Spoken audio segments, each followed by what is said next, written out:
The Jewett City Murders, written by Tristan Mason. So grab your coffee, sit back, and enjoy the show.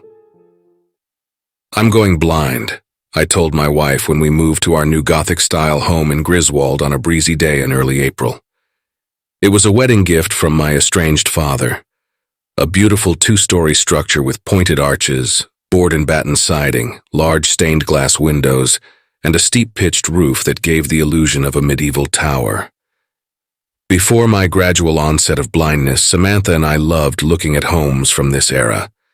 Now our beautiful new home was a blur, another milestone I couldn't see. I feel dizzy. You have contacts, silly, Samantha said, lifting a small box from our SUV. Of course you're blind. You'd better sit down. Hey, are you okay? You're right. I need to sit down. For the past few months, I wasn't just growing blinder but wearier by the day. The simplest tasks tired me quickly. Samantha attributed my blindness and fatigue to the confrontation with my childhood abuser a few months prior. She assured me it was a condition she learned about in her psychology class called conversion disorder, otherwise known as hysterical blindness related to traumatic situations. I desperately wanted to believe her, but I knew better. In elementary school, I met my Uncle Cain and cousin Christopher for the first and only time at their going-away party. My father hosted the party for his beloved brother and nephew and told me they would be moving to a special place that would help treat their blindness. When I asked how they became blind, my father changed the subject. When I wondered out loud about meeting them again, he walked into the other room. Samantha connected the months of silence to the confrontation. Like any good spouse, she supported me and encouraged me to seek help when I was ready. I appreciated the support, but I never corrected her. The more I started bumping into objects around the house or falling asleep at random hours during the day and night shifts at the warehouse, the more I remembered details from the party. While my father, his friends, and family drank red wine in an ornate dining room with a long table, Cain and Christopher sat quietly in the library, staring into the embers of a fireplace. The more I recalled the details of their solemn faces and the vast rooms of the house, the more I came to realize that this house from my childhood, this distant memory, would soon be mine. If this house were a family heirloom, why had I only visited as a child? Why were my memories growing clearer while the world around me dissolved into blurriness? I sat down on the driveway as a few hired movers passed us, carrying boxes of all sizes. Samantha sat down beside me, leaning into my shoulder. She kissed me on the cheek and sighed as I tousled her hair. The master bedroom is almost set up if you'd like to lie down. No, that's okay. I'd just like to sit down for a bit. Stubborn like your old man, a voice said beside us. I turned to see my tall, lanky father crushing a cigarette against his ripped jeans. Even though I had seen him a few times since the wedding, I couldn't get over how much he looked like me, only paler with streaks of gray in his flaxen hair. His skin looked almost gaunt, making him seem sicker than a typical mid-50s male. That's how I was when your mother and I first got this place. Did we ever live here? He laughed, tossing the cigarette on the pavement. We tried to, but your grandfather was too stubborn to move out. We used the place for family functions and worship, but that's about it. Oh, wait, worship? My father knelt beside me, wrapping a meaty arm around my shoulder. This is why I'm so glad you're home, son. Worship has always been a big part of our family. Now, I know your mom raised you Baptist or something, but... Samantha and I stared at him blankly as he closed his eyes, grinning widely. But, what, Dad? No, that's fine. Our family is Christian too, but a much more intimate sect. Look, I know this might seem a little too soon, but Chaplain Dave is coming over to bless the house in a bit. I told him all about the bad stuff you went through too. He can help you with that. What? I bit my lip hard enough to draw blood. I shot a wide glance at Samantha, whose eyes darted off to the distance. In all of our conversations and meetings leading up to the move, I never once mentioned what happened to me. He also never mentioned anything about his religion. How did you... Ah, shit. That's Chaplain Dave now, he said, pulling a cell phone from his flannel shirt pocket. He walked swiftly toward the house. Samantha's eyes were still lost in the distance, her hands trembling as I continued to glare. Chaplain? Yeah, the house should be ready for blessing by the evening. What the fuck, Sam? I'm sorry. I know.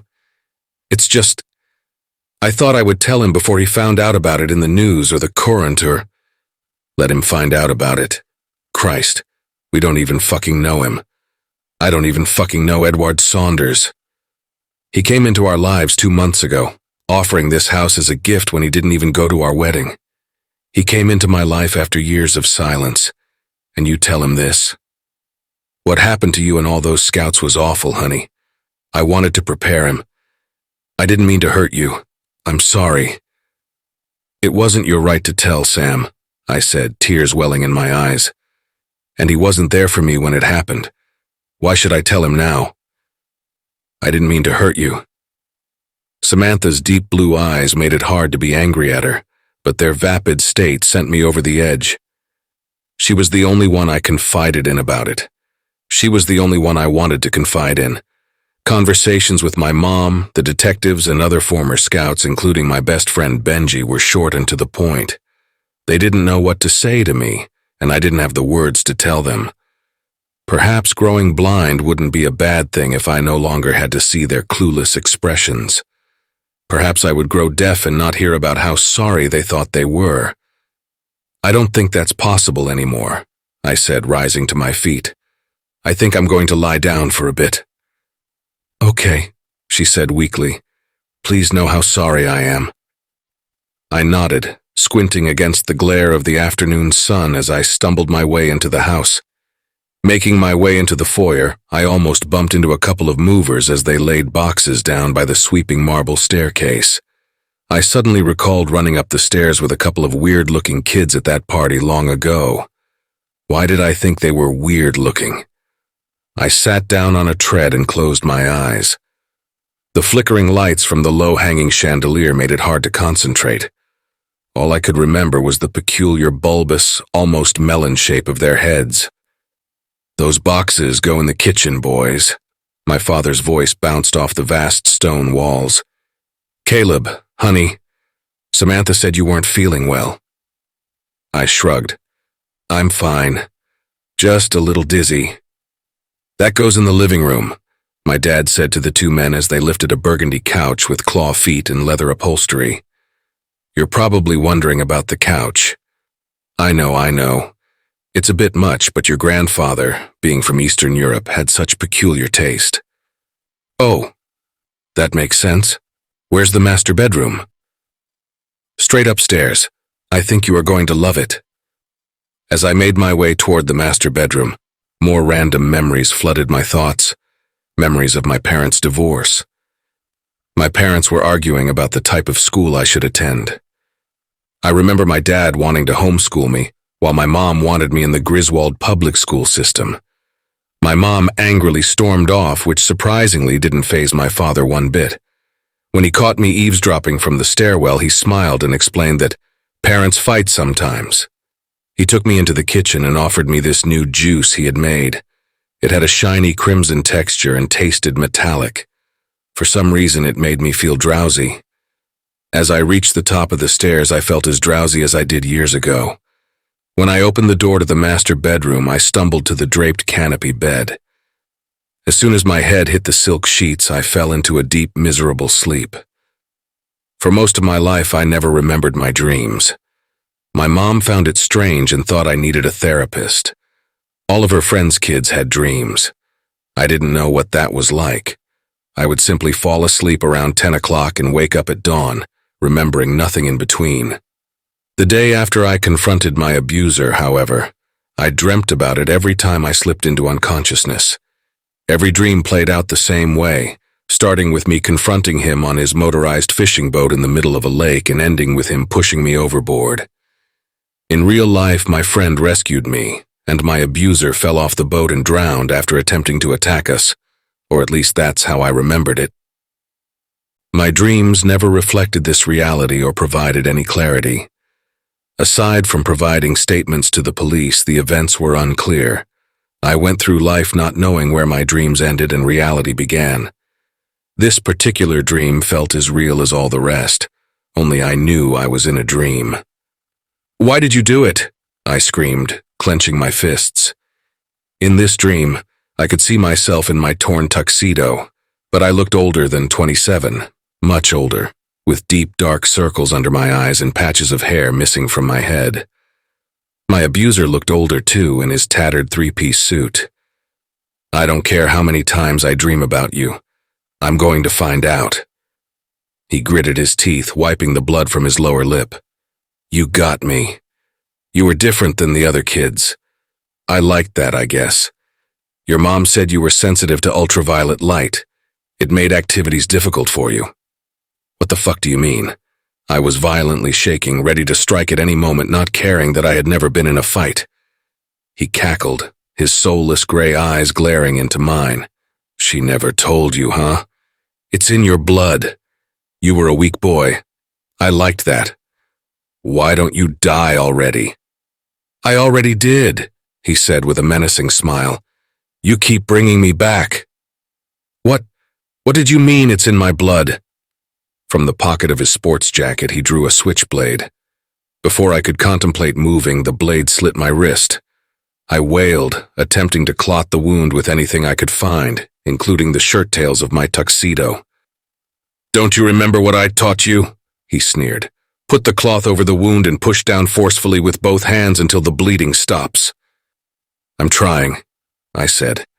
He began to cackle again as the blood sprouted from my arm like a geyser. "Why can't I clot this? Why can't I wake up?" His cackle grew increasingly louder as the amount of blood morphed from a small geyser into a giant river with endless waves of crimson flowing from the wound into the lake. For some reason, I didn't feel pain, just pure panic as the force of the river propelled my body into the bitter winter atmosphere. From atop the vertical river, I could still hear my abuser cackling as he marveled at the lake as its transformation into a deep crimson shade was completed. Once the last wave of blood left my arm, my body dangled helplessly in the air for a mere moment before slamming beneath the crimson waters. I was familiar with the drowning portion of my dream. I drowned every night, but never in a river of my blood, and my abuser never admitted to his intentions. If the metallic taste of blood wasn't so horrifyingly awful, I would have been relieved to have an ounce of understanding. As I sank deeper and deeper, I didn't bother to wake myself up. I thought perhaps drowning would lead me to understand what "in your blood" meant. Instead, the deeper I drowned, the less I understood. Beneath my blood swam two boys with bulbous heads. They looked like the boys I saw years ago, a spitting image down to their overalls. I attempted to wave at them. This gesture caused the boys to snap their heads like a hammerhead shark snaps toward its prey. Their bodies bolted toward me at full force, opening their mouths to reveal rows of pointed, serrated teeth. Every time they snapped their jaws, they roared, a deep, loud, resonating sound that overwhelmed my senses.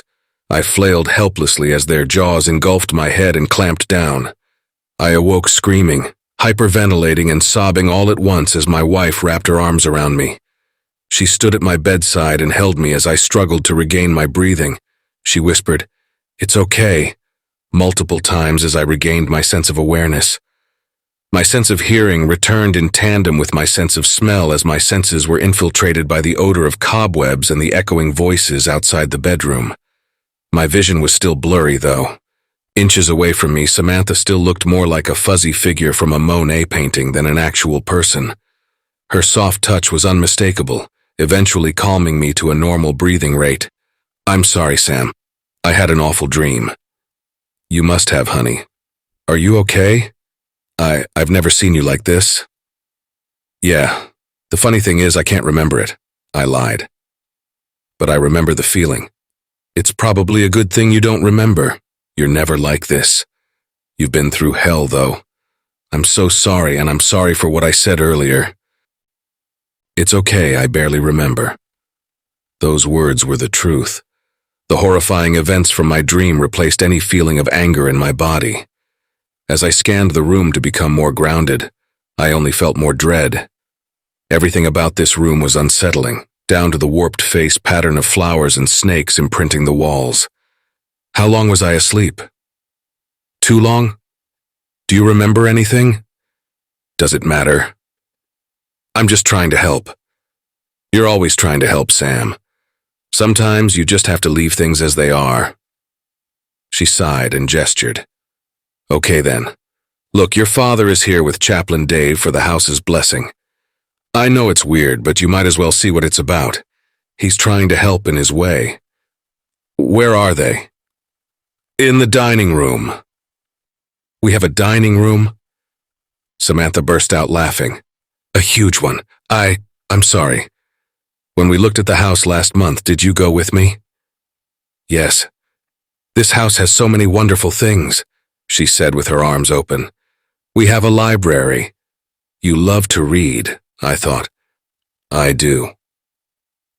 You have to admit, for our first house, this place is spectacular. It has 4 bedrooms, a large foyer, enormous walk-in closets, and some type of medical room downstairs with old equipment. This house has that old charm like Gone with the Wind. That's not the film I was thinking of. As we made our way down the marble staircase, we heard the echoes of the chaplain's prayer. Lord, bless this house and make it pure, pure from sin, pure from evil. Here we go, I sighed as each tread creaked and squeaked. I didn't realize my dad was such a religious nut. Where's this coming from? Sam groaned as we re-entered the foyer, unsure of which hallway led to the dining room. I pointed to the long and narrow one to our left, lined with stained glass windows and ornate moldings of black rosettes spanning the lower portion of the walls.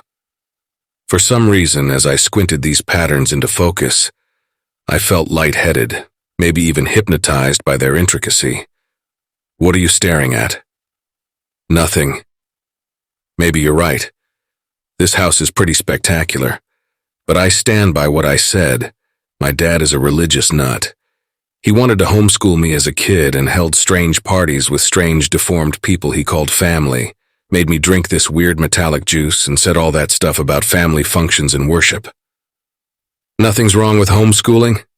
She stopped midway down the hall as the prayer continued in the background, her arms crossed tightly to her chest. I could only make out the words, bathed in the blood of our Lord, above her seething. Nothing is wrong with deformed people either, or worship. We used to go to church together. We used to sing in the choir. Now it's only me. What's gotten into you? How quickly you've forgotten what happened. My hushed tone caught Samantha off guard, and her lower lip quivered. How quickly you've forgotten what the officiating pastor at my wedding did to me and all those guys. I haven't forgotten. You won't tell me about it.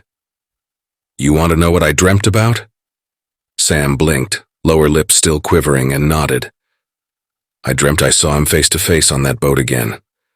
I asked him why he chose me. He said I was a weak boy. He said there's something wrong with me that's in my blood. I'm not sure what he meant, but being in this place and remembering all those weird things from my childhood, I think I know what he means. It was only a dream. Before we could utter another word, we were interrupted by the loud creaking and clang of the dining room's wooden doors. From behind the doors stepped my father and a bald man in wire-framed glasses wearing dark frock coats and charcoal trousers. Although my father towered over the man, his narrowed, glossy eyes made him seem much more intimidating. It's nice to finally meet the lovely Caleb and Samantha Saunders, the man said, extending a pale hand. He gripped mine tightly and kissed Samantha's, which caused her to take a step back. How rude of me. I'm Chaplain Dave, but formalities aside, you can call me Uncle Dave. We both turned to my father, who was nodding enthusiastically. He's my brother and now our new chaplain. Why were you so formal? They both laughed as my father continued. It's a sign of respect. And after your grandfather passed, we welcomed him with open arms to our role. He ran a church for a while in Mystic before returning to our flock. None of this made sense. I didn't remember having an Uncle Dave, much less anything about my late grandfather. Even as a child, I never recalled hearing any words like chaplain or flock. "I'm sorry," I said, tossing my arms in the air. "This is all very weird.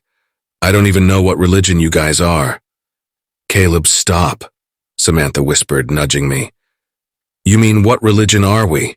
my father said firmly. "We are generationists, dear boy," the chaplain said, taking a step toward the door.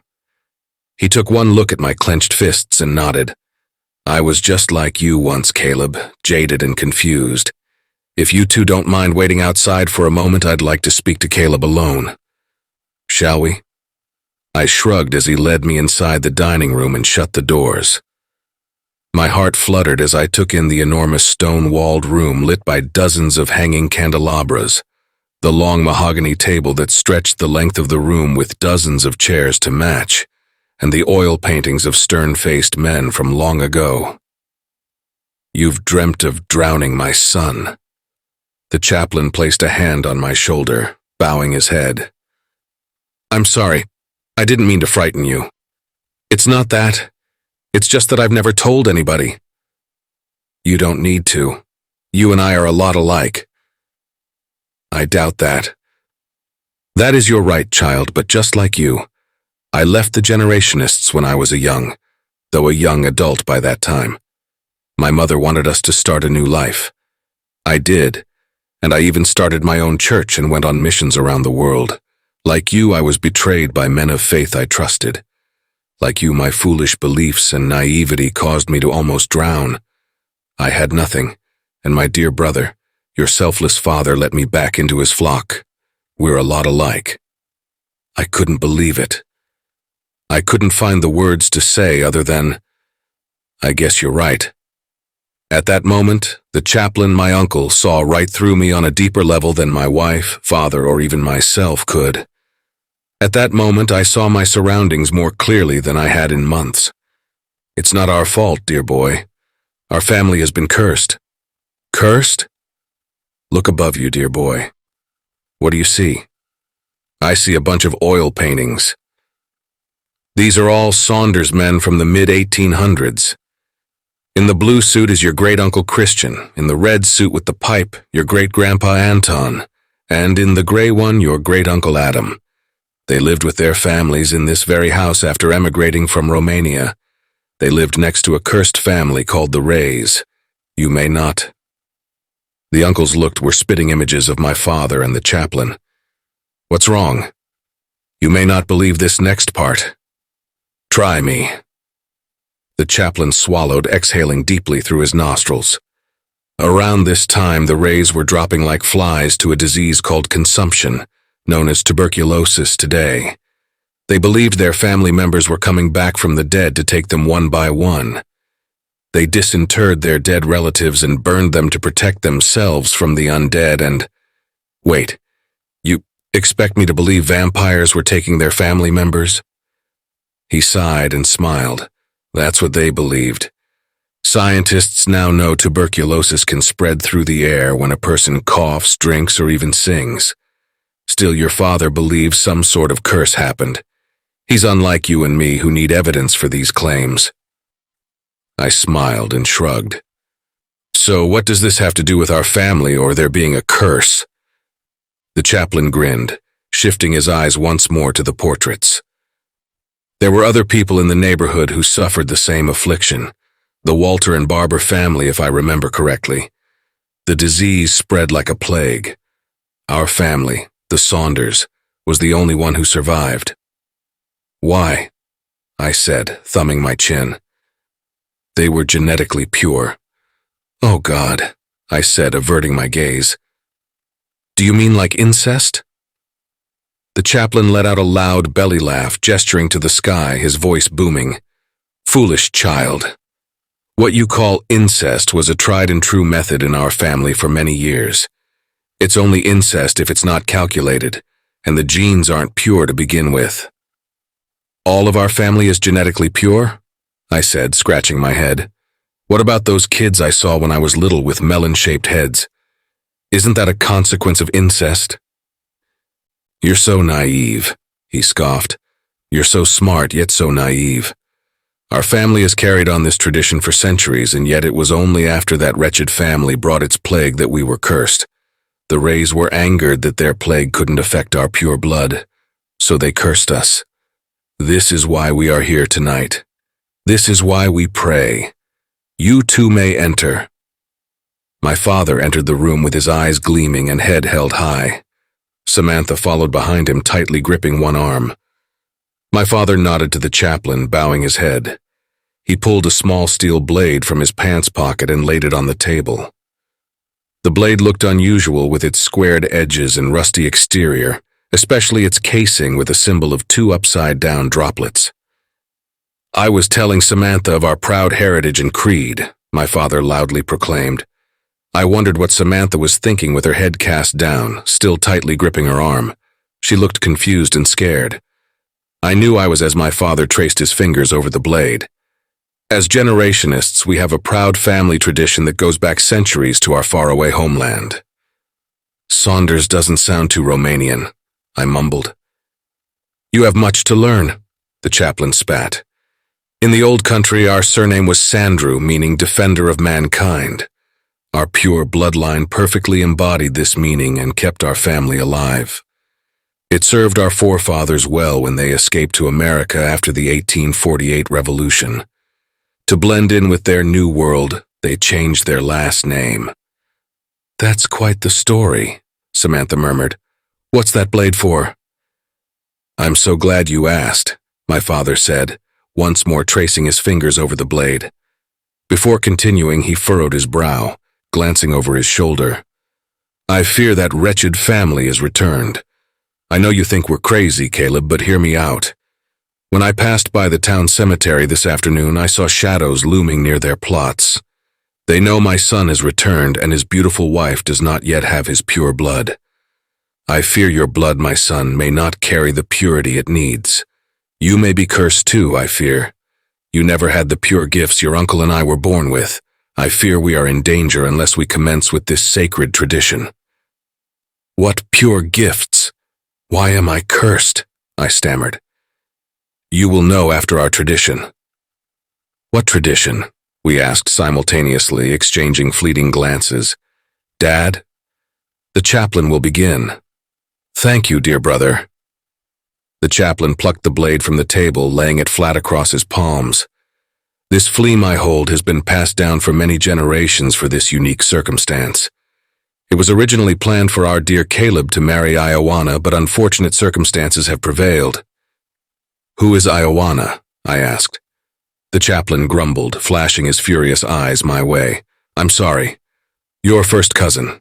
She passed young," my father stated firmly, crossing his arms. "Don't interrupt." At that moment, a memory of a young girl in a sundress came to mind from long ago. I wasn't sure if it was the going-away party or another day, but I remembered her being very friendly, but also unusually pale. We played together on the staircase until she broke into a coughing fit, and a tall woman, possibly her mother, whisked her away. "Thank you, brother. For her soul, let us pray. It is written in Genesis 6:9 that Noah was a just man and perfect in his generations, and Noah walked with God. Like Noah, our family is also perfect in its generations. This has shielded us from evil. Tonight we continue this tradition and allow Samantha to partake in our rich heritage so that we can continue to be perfect, so that we continue to be shielded. Caleb, step forth." I stood motionless, unsure of whether to run or try to fight. As he stroked the blade, it became painfully obvious what the chaplain planned to do with that blade.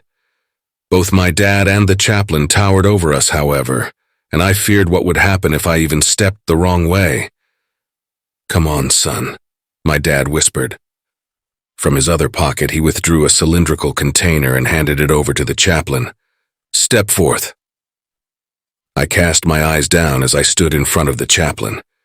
He brashly yanked my arm toward him, and I winced, remembering the first time my abuser touched me the same way. I couldn't let him do this. I attempted to pull away, but his grip was too strong. "You will not mock us or our traditions. Caleb, while your blood's not fully pure like ours, it's pure enough to keep her safe," the chaplain snarled as he swiftly sliced my arm. I yowled as his grip tightened it and twisted it until my blood filled the container. I felt lightheaded and started slipping in and out of consciousness as he tightened his grip once more. That's more like it. I collapsed to my knees, breathing heavily as the chaplain passed the tube to Samantha. "Do I have to?" she stammered. They affirmed her statement with a cold, "Yes." I rose to my feet and screamed, "Don't!" With two palms outstretched, the chaplain pushed me to the cold, hollow floor. "Caleb, it's only," Samantha said faintly. Every inch of my body ached as I rose to my feet again, attempting to charge the chaplain. This time, my father wrapped his meaty arm around my neck and squeezed. "I'm sorry, son. This is for your own good. You will not stand in the way of our traditions." The last thing I saw was Samantha's quivering lips touching the cylinder before I slipped into total blackness. When I awoke, I was back in the master bedroom, snug beneath the bedsheets. I was lightheaded, drooling even. My father, the chaplain, and a pale-faced, visibly shaken Samantha stood before me. My heart started pounding heavily, its sensations rapidly rising and sinking in my throat. I grimaced as the chaplain snarled and crossed his arms. "The ritual is done," the chaplain stated, "but it may not be enough." "You're insane," I spat. "Why don't you just leave, both of you?" "Caleb," Samantha whispered. "Not now, please." "We all must leave." My father winced. "I heard rumblings down the street and felt a dark energy engulf this room moments before you awoke. But I too fear the ritual may not be enough. I fear Samantha may not be pure enough because your blood may be cursed and lacking purity. I am more certain now. I fear the rays have risen from their plot. We must go to the cemetery at once and stop them." "What the hell makes my blood cursed?" I asked again. My question rendered nothing more than silence. I sighed. "Fine. You and Uncle Dave, chaplain, or whatever the hell I'm supposed to call you, can go. Samantha and I will stay here while you guys hunt vampires." "Caleb," Samantha repeated. "It's too late." "I'm afraid she's right," the chaplain said. "If you stay, the rays will come and take her during the night. She is not pure enough yet, and only breaking the curse will make you fully pure again." "You are insane," I shouted, frantically searching my pockets for my phone. We couldn't take the chance, honey." My father waved my phone in front of me. I reached out to grab it, but my arms were too weak. My muscles felt like jelly. "You're squinting. Is there something wrong with your sight?" "What's the difference?" I spat. "What does it matter now if—" Before I could finish the sentence, a loud boom sounded from outside, followed by an elongated buzzing noise and a sudden burst of darkness. My father and the chaplain pulled out each phone and flipped on the flashlight, but at once the battery and light drained as well. "They're here," he whispered harshly. My father's meaty hand cupped mine. Reluctantly, I let him help me out of bed.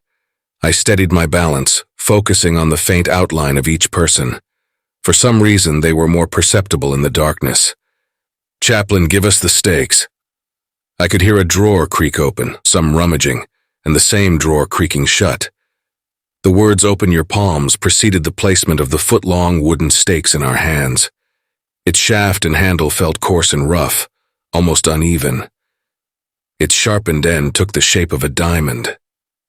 The last time I held something similar was during my summer role-playing stint at a Renaissance fair. This time the weapon was real. Real enough for me to consider using on the chaplain or my father if they touched us again. A horrific feeling told me they were too trained to attempt attacking. I contemplated using them to make a diversion so that Samantha and I could drive off to the nearest police station. After finding my car keys missing from my pockets, I realized this attempt was futile too. "Stay directly behind us as we head downstairs," my father ordered. "Use your peripheral vision at all times to guide you. If they come at you from either side, you are to keep your necks astray and resist any of their attempts to bite or grab," the chaplain followed. "At first sight of their chests, drive the stakes directly into their hearts." "You've got to be kidding." Before I could finish that sentence, a large crash like the shattering of glass echoed from downstairs. "We are going downstairs now," I gulped as my father opened the bedroom door. "If we walk in unison, they will be less likely to attack us." "Do you still think this is a joke?" the chaplain snarled. I shook my head and gulped as we proceeded toward the staircase. Then the chaplain started whispering in another language. The rhythmic sing-song quality of the words resembled a prayer or chant.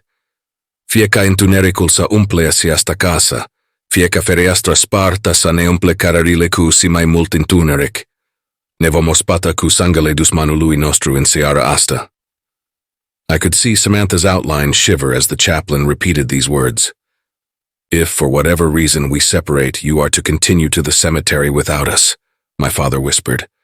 "They will come for your uncle and me before they come for—" Another boom and burst of darkness filled the interior, erasing the outline of any person or object in my sight.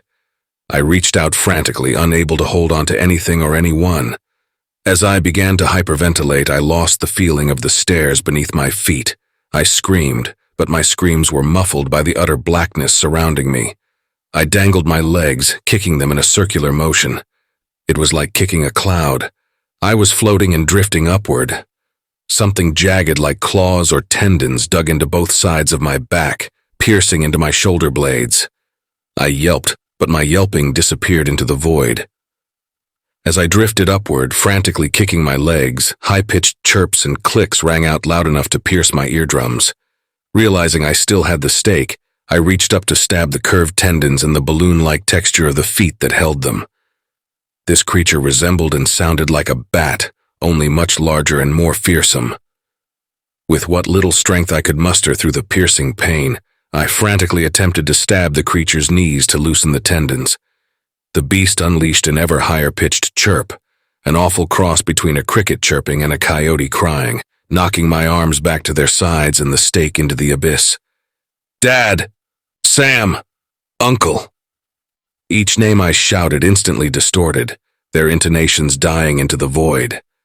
I couldn't tell how high the creature was carrying me, but the tingling sensation in my feet and hands indicated that there were meters or miles of darkness above and below me. Suddenly, as the creature cried once more, a rift in the darkness unleashed many shades of colors into the sky like rainbow light escaping from a prism. I glanced above me as the rainbow rays illuminated the creature. It resembled a bat, only much more horrifying, with massive black wings that spanned twice the size of a wandering albatross, the world's largest bird, and a body as black and wide as a panther, its fur soft and dense. Its face had enormous pointed leathery ears, a dog-like snout, and a smashed-in face with wrinkled skin and beaming black eyes like coal. My mind could barely conceptualize this creature's ghastly appearance. For the first time in months, I saw my surroundings as clearly as a magnified telescope lens. Another rift in the atmosphere opened, causing the lights to form countless moving images. As the images grew clearer, I realized I was looking into a canvas of miniature movies, footage from my life on repeat. Beneath me played footage from my childhood, interlocking like puzzle pieces, aligned chronologically. The bright footage revealed birthday parties, soccer practices, and road trips from when my mom and dad were still together. I smiled, unsure if it was okay to ever smile again, at the fleeting happy memories. It was euphoric, numbing me to the piercing pain. The pain returned, however, when I spotted grainy footage of my life's misery. My teenage self crying alone in a tent, my abuser smiling at my wedding as he shook hands with other former scouts, other victims, and even a younger version of my mother crying in a doctor's office. But what was she crying about? I watched the footage a few moments longer to see myself at 5 on a medical table, and the doctor handing her a document with several phrases and figures imprinted. The words consanguinity and reduced biological fitness stuck out in bold lettering. From above me I heard noise, not only the creature crying but people screaming. I looked up to see footage of the same creatures flying through a crowd of villagers from long ago, carrying torches. The frantic running caused them to drop the torches, setting fire to their fur-trimmed tunics and hemp dresses. They screamed as they burned and as the fire ignited their wooden dwellings. The creatures numbered in the dozens, feasting on the necks of each fallen villager before carrying the carcasses into the night. Another rift in the sky changed the footage to a cemetery scene with men in slightly more modern clothing carrying stakes and shovels. I recognized the stern-faced men from the oil paintings the chaplain showed me. These men looked strikingly like my uncle and father, but with rougher features. They weren't digging up the graves but burying something or someone within. For one last time, a rift in the sky changed the footage to the dining room.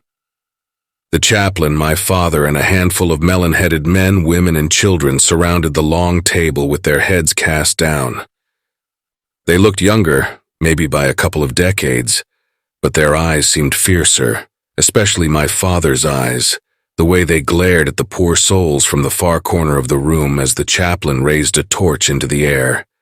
"For centuries our blood was pure," the chaplain proclaimed. "As Cainites, we roamed the villages of our homeland and expanded our bloodline and feasted on the impure for sustenance. When we reached the New World, a family of shamans, known henceforth as the Rays, laid a curse on our family.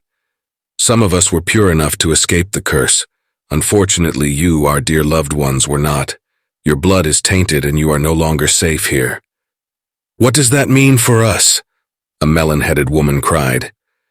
"Years of inbreeding caused us to look like this," a melon-headed man shouted. "And frankly, I'd rather be kind and disfigured than an awful Cainite like you." Silence. The chaplain's echo ricocheted off the hollow walls. "You are impure, dear loved ones, and now you must go where the rest of the impure can live quietly." "Where will we go?" A blond teenage boy stepped forth. He didn't have a melon head but used a white cane to guide him forward. He looked with a gait and stride as slow as mine, his eyes just as cloudy. As the chaplain clenched his fists, my father stepped forth, raising his hand into the air. "In the quiet woods of our state's surrounding counties are villages for our impure descendants. They are unknown to the general public. Those who know think they are myths or urban legends. No one will harm you. You will be safe."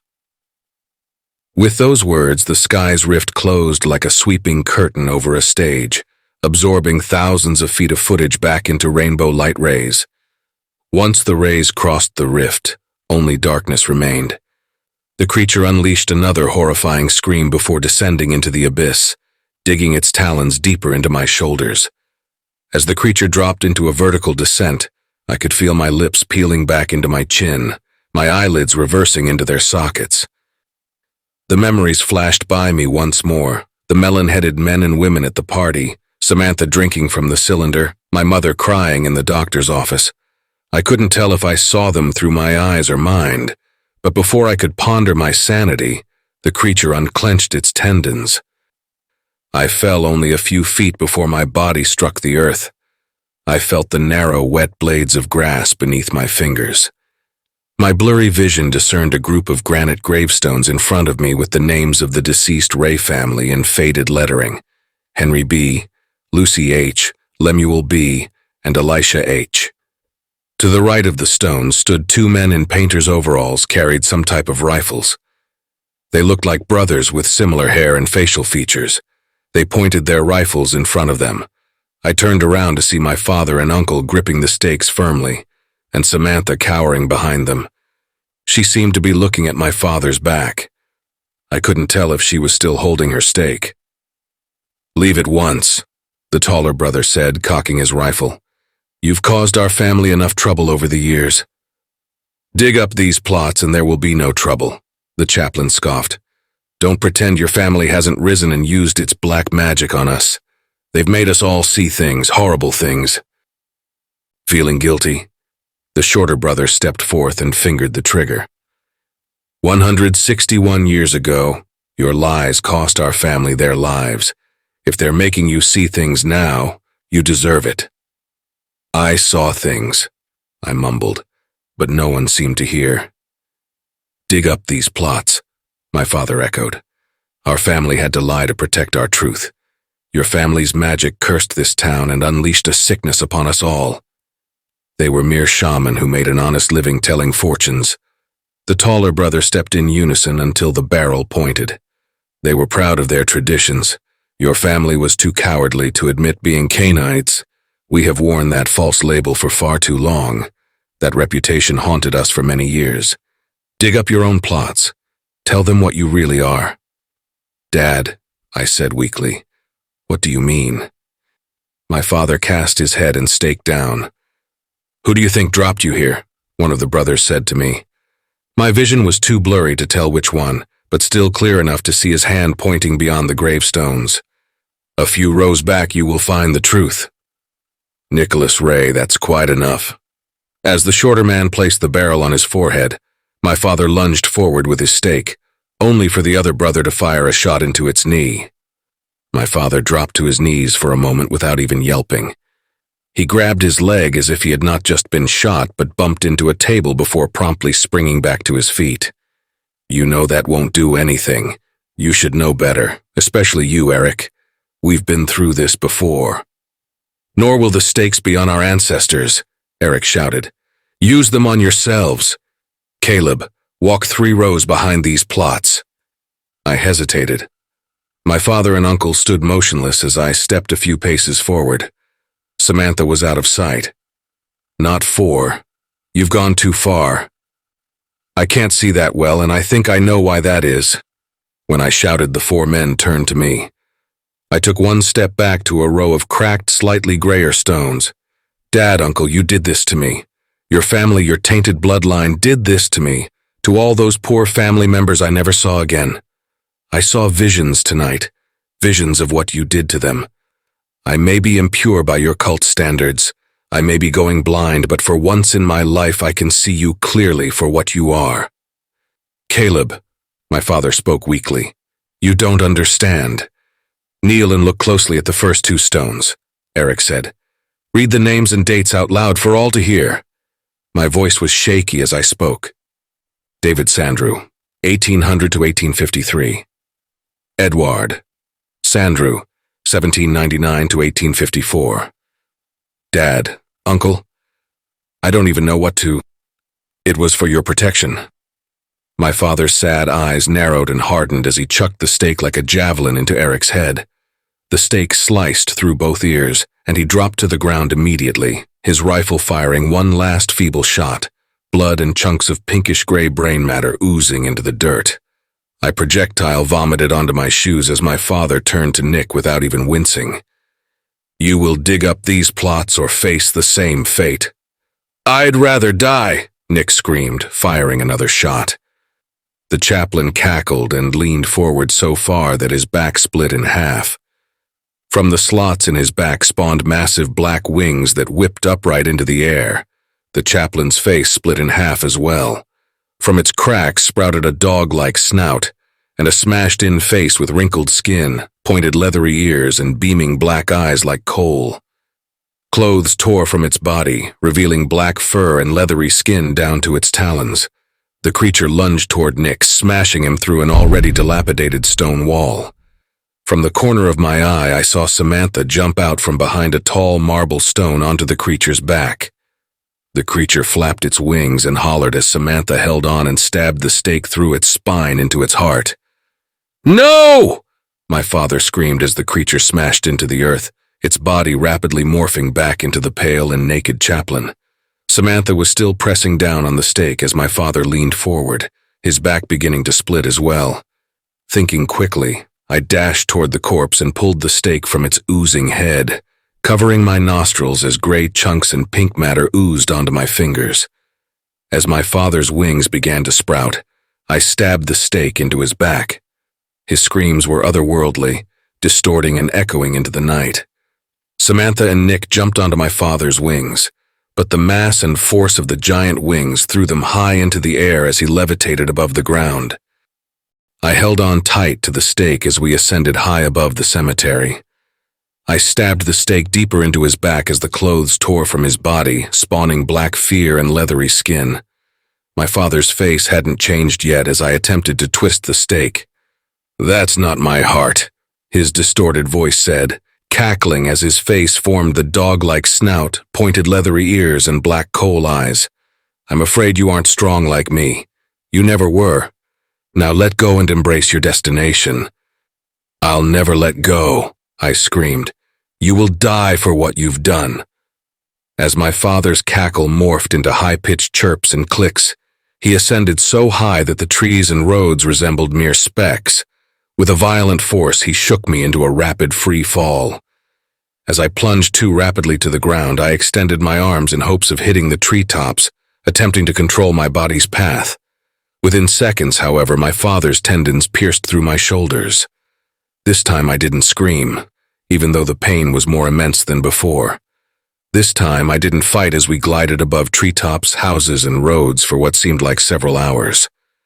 The sky's cruel wind and my father's cries emaciated my skin and eardrums.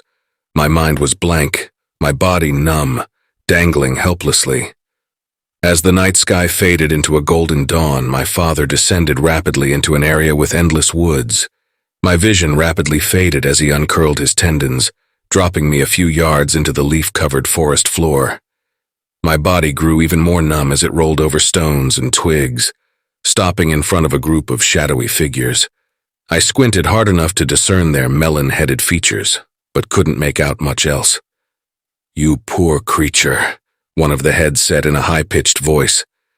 "He's so young," another head chimed in. "His eyes are so cloudy." "You are safe here now.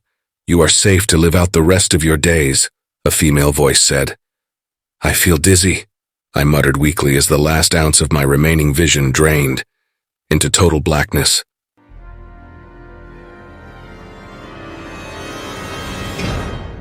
Hey, family. A very big thank you to Tristan Mason for allowing me to narrate such an awesome tale. Be sure to check out their Creepypasta fandom profile for more of their awesome works. If you would like to support us and make a donation, I'd be very much appreciative. I do have PayPal and a Buy Me a Coffee account. Be sure to also check out our merch store. There are plenty of items and designs to choose from. If you enjoyed this video, then why not check out the next one? Here, on the right-hand side. You can also follow us. All my socials and all my other links are contained within the Linktree link below. Take care, everyone, and I hope you all have a wonderful and peaceful night. And don't forget, where fear is, happiness is not.